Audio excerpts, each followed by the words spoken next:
वंदे मातरम। शिक्षक साथियों और शिक्षा जगत से जुड़े कर्मचारी साथियों, जैसे कि आपको पता है जुलाई माह समाप्त हो चुका है और 15 अगस्त भी जा चुका है और जो नवीन प्रवेश जो कक्षा 6 से 12 तक के जो 9 से 12 तक के जो थी उसकी डेट समाप्त हो चुकी है। तो अब जिन बच्चों की फीस या टीसी वगैरह का जो भी अमाउंट है उसका चालान जो पहले ई ग्रास पे बनाते थे, अब वो राशि है आपको आरएमएस पोर्टल पे यानी FMS 3.0 पे जमा करनी है, उसका चालान बनाना है। वो चालान कैसे बनाएंगे उसके बारे में बात करेंगे। तो बहुत ही सिंपल तरीका है। सबसे पहले आपको जो पहले आप ई ग्रास पे बनाते थे अब वही आपको ऐड है वगैरह वो सेलेक्ट करने। तो ई ग्रास पे जो जैसे ऐड था, बजट ऐड था 0202 शिक्षा खेलकूद और संस्कृति, इसको सेलेक्ट करना था। उससे पहले आप बीकानेर सेकेंडरी एजुकेशन बीकानेर यानी डिपार्टमेंट सेलेक्ट करते थे और उसके बाद में सब ऐड में आपको 0202 01 102 0100 स्कूल शिक्षा फीस और अन्य फीसें यानी जैसे टीसी और जो फीस वगैरह है उसका चालान है वो बनाते थे ई ग्रास से, और उसका पेमेंट आप बैंक में कर सकते थे ऑनलाइन या किसी भी ऑनलाइन पेमेंट के मोड से भी आप यूपीआई से भी कर सकते थे। तो ये तो था ई ग्रास पे। अब FMS 3.0 पे कैसे बनाएंगे, तो उसके लिए आपको FMS 3.0 पे लॉगिन करना है। अब ये काम आप वीडियो लॉगिन से भी कर सकते हैं और कोई भी एम्प्लॉय अपने खुद के लॉगिन से भी कर सकता है। तो मैं आज आपको एम्प्लॉय लॉगिन पे करके बता रहा हूँ। और वीडियो लॉगिन पे करते हैं या किसी भी कर्मचारी का अगर मान लो एम्प्लॉय लेवल से भी करते हैं, उस समय क्या टेक्निकल इशू आ रहे हैं वो भी मैं आपको अगले वीडियो में बताऊँगा।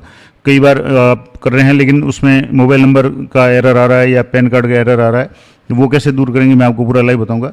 तो सबसे पहले तो आपको यहाँ मैं बता दूं कैसे करना है। तो यहाँ से जैसे आप लॉगिन करेंगे FMS 3.0, तो इसमें 3 ऑप्शन होते हैं। SS work space, employee self service जिसमें आप अपना GA55 वगैरह पे स्लिप वगैरह निकाल सकते हैं, और तीसरा ऑप्शन है SS सिटीजन सेल्फ सर्विस, इस पर आपको क्लिक करना है। ये तीसरा ऑप्शन है, यहाँ क्लिक करेंगे तो आपके यहाँ पेंशनर से सर्विस प्रोवाइडर और तीसरे नंबर पे आ रहा है RMS, इस पर आपको क्लिक करना है।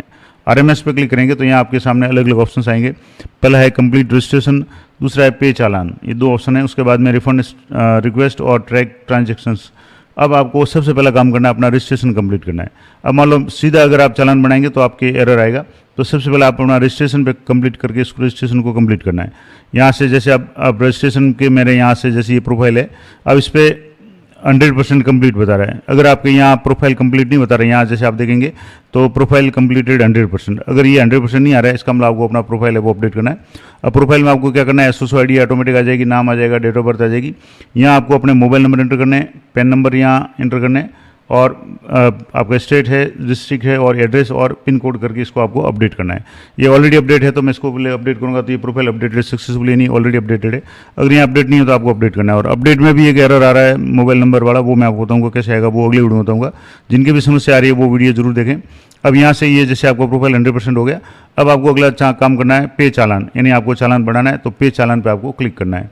अब यहाँ क्लिक करने के बाद में सेलेक्ट डिपार्टमेंट में आपको सेकेंडरी एजुकेशन डिपार्टमेंट सेलेक्ट करना है। मैंने आपको अभी बताया था कि डिपार्टमेंट में आपको सेकेंडरी एजुकेशन सेलेक्ट करना है, सेकेंडरी एजुकेशन बीकानेर। तो इसके लिए आपको यहाँ सीधे ही आप 70 नंबर एंटर कर लें, यानी 70 करेंगे तो आपके 2 ऑप्शन आएंगे, लोकायुक्त सेक्रेटरीट 170 और सेकेंडरी एजुकेशन डिपार्टमेंट बीकानेर 70। तो आपको 70 यानी 70 वाला सेलेक्ट करना है। ये सिलेक्ट करेंगे तो अब आपके पास में बजट ऐड ऑप्शन आएगा, यानी आपको ये डिपार्टमेंट सेलेक्ट हो गया।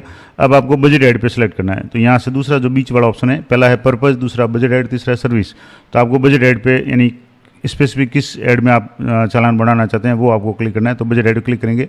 अब यहाँ मेजर बजट ऐड आपको क्लिक करना है। तो यहाँ मेजर में एक तो 0075 है, दूसरा है 0202 शिक्षा खेलकूद कला संस्कृति। तो यहाँ से ये करना है। और यहाँ से मैंने आपको बताया था, यहाँ से आपको बजट ऐड में 0202 शिक्षा खेलकूद और संस्कृति ये आपको सेलेक्ट करना है। तो ये यहाँ से मैंने सेलेक्ट कर लिया। अब आपको बजट ऐड में सेकंड पार्ट इसका जो सब ऐड है वो सेलेक्ट करना है। तो यहाँ सब ऐड में मैंने आपको बताया था कि यहाँ आपको सब ऐड में 0202 01 102 0100 यानी शिक्षा फीस और अन्य फीसें ये आपको सेलेक्ट करना है। तो यहाँ से जैसे ये यहाँ दूसरा ऑप्शन है, अब इसमें पहले ऑप्शन है 0202 01 102 0100 स्कूल फीस और अन्य फीसें। पाठ्य पुस्तक प्राप्ति अगर है तो आपको ये करना है, विविध में ये करना है, अंशदान वगैरह है, नया शिक्षक अगर आपको पत्रिका वगैरह बिक्री से आया है तो आपको ये सिलेक्ट करना है। अनुपयोगी सामान निस्तारण से प्राप्ति अगर कोई है तो आपको ये सिलेक्ट करना है 0202 01 102 5002। इस तरीके से अलग अलग जो भी आपके चालान बनाना है उसके हिसाब से आपको ये सब ऐड सेलेक्ट करना है। अब यहाँ जैसे पहले सब ऐड था स्कूल फीस वाला, तो ये सिलेक्ट कर लिया। तो ये आ गया शिक्षा फीस और अन्य फीसें जैसे टीसी वगैरह शुल्क वगैरह है वो, प्रवेश शुल्क वगैरह वो। अब यहाँ से आपको प्रोसीड टू चालान, यहाँ चालान पे प्रोसीड करेंगे तो सबसे पहले आपको अपना डिस्ट्रिक्ट सेलेक्ट करना है। तो लिस्ट में से आपको अपना डिस्ट्रिक्ट है वो सिलेक्ट कर लेना है। यहाँ से जैसे डिस्ट्रिक्ट कर लिया, अब ऑफिस में आपको सीधे डीडीओ कोड से ऑफिस सेलेक्ट कर लेना है। यहाँ से जैसे मैंने डीडीओ कोड एंटर किया तो ये ऑफिस का नाम आ गया। ट्रेजरी ऑटोमेटिकली ऑफिस के हिसाब से आ जाएगी। यहाँ पीडी अकाउंट डिवीजन आ रहा है, कोई समस्या नहीं है। फाइनेंशियल ईयर आप देख लें 26-27, पीरियड है 1 टाइम, यानी एक बार आप कर रहे हैं। तारीख आप देख लें कि जैसे कब से करें, तो मान लो जैसे फीस वगैरह जो भी है एक मान लो अप्रैल से शुरू हुई है, तो आपके जैसे सेशन शुरू हुआ था 1 अप्रैल से, अगर मान लें तो, या 1 मई से, जब भी से भी आप मानना चाहें, या जो भी आपसे शुरू है और किस तारीख तक है, तो जैसे आज की डेट डाल लें। मान लो यहाँ से जैसे आज की डेट है तो आज की डेट तक कर लें, जिस तारीख तक कर लें, तो इस तरीके से ये टाइम पीरियड आ जाएगा। अब आपको अमाउंट सेलेक्ट करना है, तो यहाँ से अमाउंट है, मान लो मैं सिर्फ आपको डेमो के लिए बता रहा हूँ, यहाँ से मैंने जैसे 520 रुपये सेलेक्ट कर लिए, तो यहाँ से मैंने 520 एंटर किए। ये एंटर करते ही इधर भी आपके सेकेंडरी एजुकेशन डिपार्टमेंट आ जाएगा और टोटल अमाउंट 520 रुपये आ गया। अब आपको नेक्स्ट पे यानी कंटिन्यू पे क्लिक करना है। यहाँ कंटिन्यू में आप क्लिक करेंगे तो आपके यहाँ फॉर सेल्फ आ जाएगा या फॉर प्रीवियस रिमीटर आ जाएगा। अगर सेल्फ के लिए आ रहा है तो यानी आप इसमें कर रहे हैं, रिमीटर अगर कोई दूसरा है यानी पहले से कोई है तो वो करें। अब यहाँ आपका नाम आ जाएगा और यहाँ मोबाइल नंबर आ जाएंगे, पैन नंबर आ जाएंगे। अगर ये चीज़ें नहीं आ रही है तो मैं आपको बताऊँगा क्या करना है अगली वीडियो में। और यहाँ आप रिमार्क लिख दें, जैसे स्कूल फीस इसमें से कितनी है, तो स्कूल फीस का अगर मान लो जैसे 500 में से 250 रुपये स्कूल फीस है, और टीसी के अगर है तो मान लो जैसे टीसी के जो भी है अमाउंट, तो वो टीसी का आप लिख दें 255 या जितना भी 220 50 प्लस 200, जैसे 500 है तो 270 हो गए। इस तरीके से जो भी है वो आप लिख करके यहाँ से आपको कंटिन्यू पे क्लिक करना है। यहाँ अमाउंट देख लें और यहाँ आप कंटिन्यू में आपको क्लिक करना है। यहाँ कंटिन्यू में क्लिक करेंगे तो ये एक चालान आपके जनरेट हो जाएगा, जिसमें चालान समरी आप देख लें, डिस्ट्रिक्ट देख लें, आपके ऑफिस का नाम आ जाएगा, ऑफिस आईडी आ जाएगी, उसके बाद में फाइनेंशियल ईयर आ जाएगा, कब से कब तक आप चालान बना रहे हैं, और इसमें आपके आ गया कि स्कूल फीस वगैरह कितना चालान है, जैसे 520 आ गया। कमीशन कोई है तो नहीं तो 0 आ जाएगा। रिमीटर में आप सेल्फ है, आपका नाम आ जाएगा। अगर आप संस्था प्रधान के नाम से कर रहे हैं तो संस्था प्रधान का नाम वहाँ फीड कर देंगे। तो जो भी आप करना चाहें वो करें। और यहाँ से रिमार्क में आपने लिख दिया कि स्कूल फीस कितने हैं, टीसी कितने हैं, और यहाँ से चेक बॉक्स पे आपको क्लिक करके कंफर्म पे क्लिक करना है। पैन नंबर वगैरह आ जाएंगे।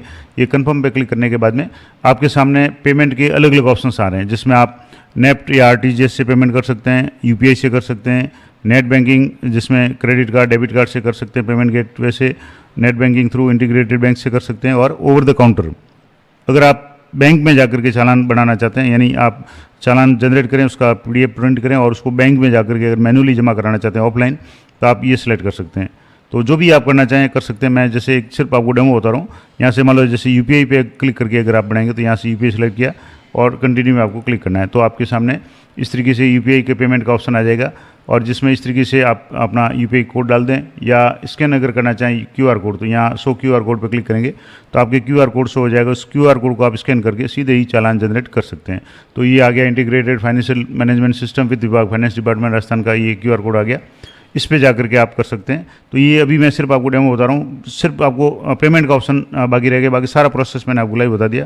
तो इस तरीके से आपको किसी भी अगर तरह का कोई चालान बनाना है तो वो आप बना सकते हैं। इसके लिए कुछ एड्स की बात करें तो थोड़ा सा मैं आपको और जानकारी दे दूं। जैसे ये दो तो मैंने आपको बता दिया, शिक्षा, खेलकूद, संस्कृति के संबंध में, तो ये आप कर सकते हैं। उसके बाद में अन्य कोई जैसे विविध में है, बीमा है, तो 02021001 1020301। शिक्षा फीस का मैंने आपको पहले बता दिया कि टीसी और एडमिशन फीस वगैरह है, तो 020201 10201 और 00 ये बताया। छात्रवृत्ति, साइकिल सेस वगैरह राशि कोई है तो आपको 2202 01 102 0301। पाठ्यपुस्तकों की नीलामी है तो आप 0202 01 102 02 और 00। अनुपयोगी वाहन नीलामी है तो आपको 0202 01 102 50 और 01। अनुपयोगी सामान निस्तारण से अगर प्राप्ति हुई है, आपके नकारा सामान, रद्दी सामान आपने बेचा, उसका चालान बनाना है तो आपके 0202 01 102 50 और 02 आ जाएगा। नया शिक्षक शिविर पत्रिका वगैरह है उसके लिए है, अंशदान है, एलआईसी है, अधिक भुगतान की अगर वसूली है। तो इस तरीके से ये सारे आपके जो भी है वो आप ऐड है, मैंने आपको थोड़े से एंट्री के लिए बता दिए। तो पूरा प्रोसेस मैंने आपको बता दिया कि आप IFMS 3.0 पे RMS पे जाकर के किस तरीके से चालान बनेंगे। जानकारी चल गई तो वीडियो को लाइक करें, शेयर करें। मिलते हैं नेक्स्ट वीडियो में, तब तक जय हिंद, जय भारत।